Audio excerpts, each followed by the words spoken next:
Hi friends, welcome to our channel. So next topic is the metal halide lamp. Okay. So what is metal halide lamp? Metal halide lamp છે એ high pressure mercury vapour લેમ્પની જેમ ઘણો પ્રકાશ આપે છે, બરાબર. આ પ્રકાશ વધારે આપે છે, પરંતુ પ્રકાશના રંગની ગુણવત્તા સુધારવા માટે એમાં હેલાઇડ સોલ્ટ ઉમેરવામાં આવે છે, બરાબર. એની ગુણવત્તા છે, એની એક્યુરેસી, એની જે એ વધારવા માટે એમાં શું હેલાઇડ સોલ્ટ છે એ ઉમેરવામાં આવે છે, બરાબર. એટલે હેલાઇડ એ હેલોજનનું કમ્પાઉન્ડ છે. હેલોજન એ મોનોવેલન્ટ એલિમેન્ટ છે જે તરત જ નેગેટિવ આયન બનાવે છે, બરાબર. 5 હેલોજન છે, જેમ કે ફ્લોરિન, ક્લોરિન, બ્રોમિન, આયોડિન અને એસ્ટેટિન. ઓકે, 5 હેલોજન છે એમાં ઉમેરવામાં આવે છે, બરાબર. આનું કન્સ્ટ્રક્શનની વાત કરીએ તો આમાં પારદર્શક ક્વાર્ટ્ઝની આર્ક ટ્યુબનો યુઝ થાય છે, બરાબર.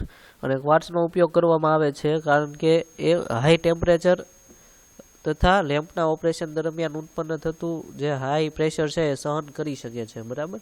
એટલે આ ક્વાર્ટ્ઝનો ઉપયોગ કરવામાં આવે છે, હાઈ ટેમ્પરેચર અને હાઈ પ્રેશર સહન કરી શકે એના માટે. અને આર્ક ટ્યુબના બંને છેડે હીટ રિફ્લેક્ટિંગ કોટિંગ લગાવવામાં આવે છે, જેથી ટ્યુબમાં સમાન એટલે કે સેમ ટેમ્પરેચર છે એ જળવાઈ રહે. એટલે પરિણામે મેટલની વેપર છે એ આર્ક સ્ટ્રીમમાં જ રહે, બરાબર. એટલા માટે છે એ કોટિંગ કરેલું હોય છે. અને ટ્યુબના બંને છેડે છે એ ટંગસ્ટનના બંનેના ઇલેક્ટ્રોડ રાખવામાં આવે છે, આવી રીતે આ ઇલેક્ટ્રોડ છે, બરાબર. અને ટંગસ્ટનને રેડિયો એક્ટિવ થોરિયમ વડે ટ્રીટ કરવામાં આવે છે, જેથી ટંગસ્ટનનું આયુષ્ય વધે છે, બરાબર. અને ટંગસ્ટન કોઇલના રૂપમાં અથવા તો પિનના રૂપમાં રાખવામાં આવે છે. ટ્યુબના એક છેડે ટંગસ્ટનનો બનેલો સ્ટાર્ટિંગ ઇલેક્ટ્રોડ રાખવામાં આવે છે, બરાબર. અને હાઈ ટેમ્પરેચર પર ઇલેક્ટ્રોડનું એક્સપાન્શન થવાથી ગ્લાસ ટ્યુબમાં તિરાડ પડે છે.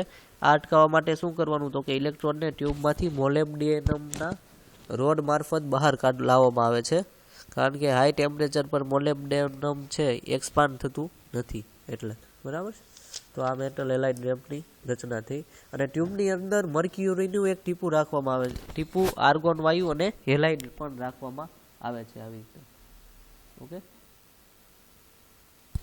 અને ડિસ્ચાર્જ ટ્યુબને બોરોસિલિકેટના બનેલા બલ્બની અંદર રાખવામાં આવે છે. આથી આવું શું કામ કરવાનું તો કે બલ્બ ઇન્સ્યુલેટ થાય છે ત્યારે અંદરની ટ્યુબ ઠંડી પડતી નથી. પછી ડિસ્ચાર્જ વખતે ઉત્પન્ન થતું અલ્ટ્રાવાયોલેટ રેડિયેશન છે એ બહાર પડતું અટકે છે. અને બહારના કવરનું ફોસ્ફર કોટિંગ કરવાથી લેમ્પની કલર કેરેક્ટરિસ્ટિકમાં પણ સુધારો થાય છે. અને કોટિંગ વડે લાઇટ ડિફ્યુઝ થાય છે. ડિસ્ચાર્જ ટ્યુબ, ગ્લાસ, બલ્બ ઉપરાંત ચોકનો પણ ઉપયોગ કરવામાં આવે છે. તો આ એની રચના થઈ, બરાબર. આ બે ઇલેક્ટ્રોડ છે, આ કોલ્ડ ટંગસ્ટન ઇલેક્ટ્રોડ છે બે, આ હીટ રિફ્લેક્ટિંગ મટીરિયલ છે, બરાબર. બેલાસ્ટ પણ રાખવામાં આવે છે, રેઝિસ્ટન્સ સ્ટાર્ટિંગ કરંટ લિમિટ કરવા માટે એસી સપ્લાય આપવાનો, અંદર આર્ગોન ને હેલાઇડ સોલ્ટ્સ ઉમેરવામાં આવે છે, બરાબર. હવે આનું વર્કિંગ સમજીએ ત્યારે શું તો કે જ્યારે લેમ્પ ઠંડો હોય છે ત્યારે મર્ક્યુરી અને હેલાઇડ ક્વાર્ટ્ઝ ટ્યુબની અંદર કન્ડેન્સ થયેલા હોય છે, બરાબર. હવે જ્યારે આપણે લેમ્પને સપ્લાય આપીએ છીએ ત્યારે શું થાય તો કે સ્ટાર્ટિંગ ઇલેક્ટ્રોડમાંથી કરંટ ફ્લો થશે, બરાબર. એટલે સ્ટાર્ટિંગ ઇલેક્ટ્રોડમાંથી કરંટ ફ્લો થાય અને આર્ગોન ગેસને લીધે સ્ટાર્ટિંગ ઇલેક્ટ્રોડ અને નજીકના મેઇન ઇલેક્ટ્રોડ વચ્ચે આર્ક પ્રોડ્યુસ થશે, આ બે વચ્ચે આર્ક પ્રોડ્યુસ થશે, બરાબર. એટલે આ આર્કને લીધે શું થશે, ઉષ્મા, હીટ ઉત્પન્ન થશે અને મર્ક્યુરી છે એ વરાળ બનશે, મર્ક્યુરીની વરાળ બનશે. એટલે આર્કનું ટેમ્પરેચર વધે છે અને આર્ક હવે બંને મેઇન ઇલેક્ટ્રોડ વચ્ચે બને છે અને સ્ટાર્ટિંગ ઇલેક્ટ્રોડ અને મેઇન ઇલેક્ટ્રોડ વચ્ચે આર્ક છે એ અટકે છે, બરાબર.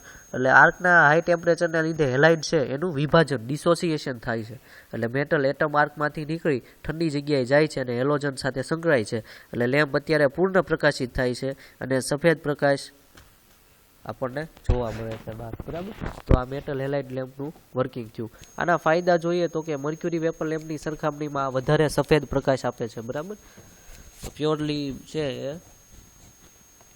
સફેદ પ્રકાશ આપે છે, લાઇટ, બરાબર. અને બહાર પડતા પ્રકાશની ફ્રીક્વન્સી, સૂર્યપ્રકાશની ફ્રીક્વન્સી જેટલી હોવાથી તેનો ઉપયોગ છે એ છોડ પ્લાન્ટ માટે પણ આપણે કરી શકાય છે, બરાબર. એ સૂર્યપ્રકાશની ફ્રીક્વન્સીની જેટલી જ હોય છે એની ફ્રીક્વન્સી. અને મર્ક્યુરી વેપર લેમ્પ કરતાં એફિશિયન્સી પણ વધારે છે, એટલે કે લ્યુમેન્સ પર વોટ વધારે છે આના. અને મર્ક્યુરી આયુષ્ય છે, લાઈફ, એ પણ આની વધારે છે. અને લાઇટની ગુણવત્તા છે સારી હોવાથી છતની વધારે ઊંચાઈ હોય તેવી જગ્યાએ પણ અને આઉટડોરમાં પણ આપણે એનો યુઝ કરી શકીએ છીએ, બરાબર. તો એના ફાયદા થયા. આના ગેરફાયદા એ છે કે લેમ્પ માટેનું મટીરિયલ છે એ મોંઘું હોવાથી અને ઘણા ભાગો એસેમ્બલ કરવાના હોવાથી લેમ્પની કિંમત છે કોસ્ટ છે વધારે કોસ્ટલી છે, અને અતિશય પ્રકાશ ઉત્પન્ન થતો હોવાથી લાઇટ પોલ્યુશન પણ થાય છે, બરાબર. બહુ વધારે પ્રકાશ છે તો લાઇટનું પોલ્યુશન પણ થશે.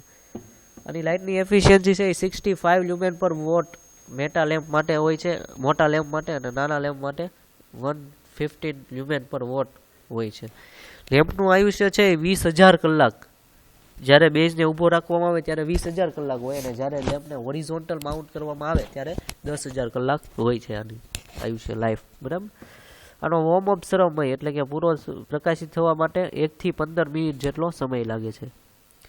અને હેલાઇડ સોલ્ટ છે એમ આપણે આ મર્ક્યુરી યુઝ કર્યું HG, બરાબર, તો એ ભૂરાશ પડતો રંગ આપે. પછી AgCl યુઝ કરીએ આપણે તો સફેદ, AgF યુઝ કરીએ તો નો કલર આવે, AgBr યુઝ કરીએ તો ફીકો પીળો કલર આવે, અને AgL યુઝ કરીએ તો લીલાશ પડતો છે એ પીળો કલર આપણને મળે છે. એટલે આવી રીતના અલગ અલગ મટીરિયલથી આપણને અલગ અલગ કલર છે એ મળી શકે છે. આની એપ્લિકેશન ઉપયોગો છે તો ક્યાંનો યુઝ થઈ શકે, તો કે આઉટડોર લાઇટિંગ, રમતના મેદાનમાં, પછી ટેલિવિઝન અને ફિલ્મ લાઇટિંગ માટે પણ થઈ શકે, પછી કાર હેલાઇડ માટે, ફ્લડ લાઇટ્સ માટે, ગ્રીન હાઉસ માટે. તો આ અલગ અલગ રીતે છે આનો યુઝ થઈ શકે, બરાબર. તો આ મેટલ હેલાઇડ લેમ્પ છે.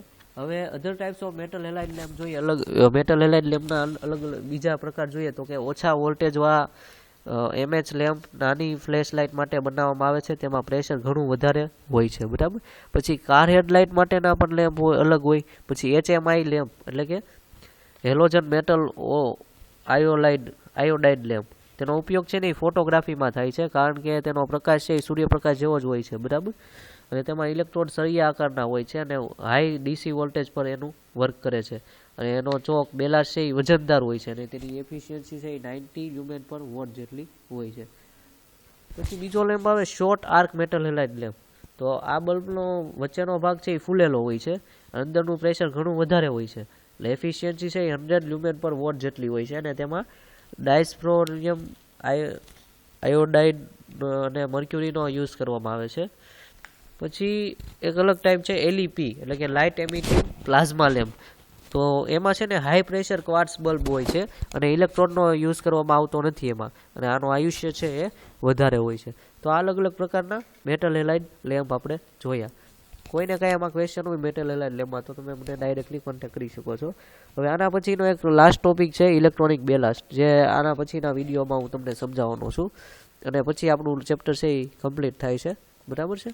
અને તમારી એક્ઝામ પણ નજીક આવતી જાય છે ગયા સેમની, તો wish you all the best બધાને. એની પણ પ્રિપરેશન ચાલુ રાખજો, બરાબર.